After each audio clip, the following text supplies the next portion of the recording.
Bhaktinagar police સ્ટેશનની હદમાં કોઠારિયા ring road પર Khodiyar diamond નામની જે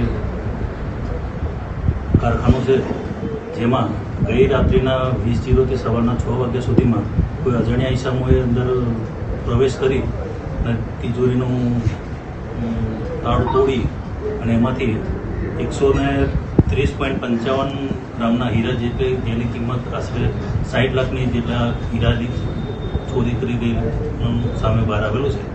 ત્યારબાદ ભક્તિનગર પોલીસ તેમજ રાજકોટ શહેર police, DCB, crime branch, SOG તમામ અધિકારીઓ આ સ્થળની મુલાકાત લઈ અને દરેકે પોતપોતાની ટીમ બનાવી અને આ ચોરીનો ગુનો ડિટેક્ટ કરવા માટે ચક્રો ગતિમાન કરેલા છે. ફરિયાદ દાખલ કરીને હવે આગળની તપાસ ચાલુ છે હાલમાં, અને તમામ ટીમો બનાવીને પોતપોતાની રીતે બધા રાત્રિના 20:00 થી 6:00 સુધીમાં રાત્રે 8 વાગે બંધ કરીને ગયેલા અને સવારે 6 વાગે આવ્યા ત્યારે આ બનાવ જાણ થઈ ગઈ. હાલ તો તપાસ ચાલુ છે. હાલ અમે કંઈ કહી શકીએ નહીં, તપાસમાં જે નીકળી. સાંજ સમાચાર ફેસબુક પેજને લાઇક કરો, વિડીયો શેર કરો અને વધુ વિગતવાર સમાચાર માટે sanssamachar.net વિઝિટ કરો.